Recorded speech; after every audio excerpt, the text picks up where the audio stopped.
बहरान TV में भलीकार मां मुबशर सोलंकी माया पेरियागुल सबका पेरी एक नजर हेडलाइंस ते।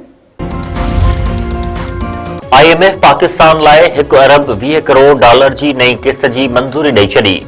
फ़ैसिलो काल वाशिंगटन में IMF एग्ज़ीक्यूटिव बोर्ड जे इजलास खां पोइ कयो वियो।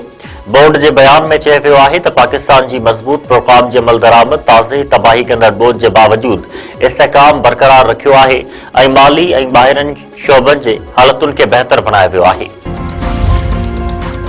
इंडोनेशिया के सदर के मान में वज़ीर आज़म हाउस में तकरीब। वज़ीर आज़म शहबाज शरीफ आयल मेहमानन जो आदरभाव किया। फौज के दस्ते मौजूद मेहमानन के गार्ड ऑफ ऑनर पेश किया। बिन्हीं मुल्कन जा कौमी तराना वजाया विया। बानी पीटीआई से अज वकीलन और घरवारन की मुलाकात जो ॾींहुं। बानी पीटीआई जूं भेणूं बैरिस्टर गोहर और 6 वकील अडियाला जेल वेंदा। को भी कारकुन अडियाला जेल न वञी सघंदो। पार्लियामानी इजलास में फैसलो। इजलास की अंदरूनी कहानी बाहर अची वई। पाकिस्तान स्टॉक मार्केट में 1,69,000 की हद बहाल। डॉलर की कीमत घटती वही। कारोबारी हफ्ते के बे ॾींहुं स्टॉक मार्केट में वही तेजी। 100 इंडेक्स में व्यापार की शुरुआत में 980 पॉइंटन जो इजाफो रिकॉर्ड। इंडेक्स 1,69,283 पॉइंटन ते पहुंची वियो।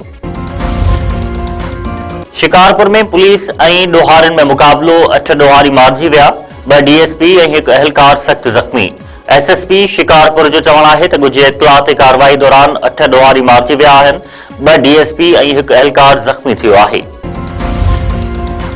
सिंध में 1 महीनो गुजरण बावजूद अक्सर शुगर मिलुनि कमद की क्रेशिंग शुरू न कई। आबादगार कमद अघ मुक़रर न थियण ते सरापा एहतजाज। कमद जो बीठल फसल ज़ाया थियण जो ख़दशो। आबादगारन जो चवण है तो गुजरियल साल खंड की कीमत 120 रुपया फी किलो हुई। कमद जो अघ 600 रुपया फी मन अदा कयो वियो। इन साल खंड की कीमत 200 रुपया फी किलो हुजण बावजूद शुगर मिलूं कमद के फी मन ते 400 रुपया अदा करे रहियूं आहिनि। शाहपुर जानिया वेझो दौलतपुर शाख मां 5 ॾींहं पुराणो लाश हथ। पुलिस लाश तहवील में वठी अस्पताल मुंतकिल कयो। नज़ीर मरी 5 ॾींहं अॻु गुम थी वियो हो। अॼु संदसि लाश शाख मां आयो आहे।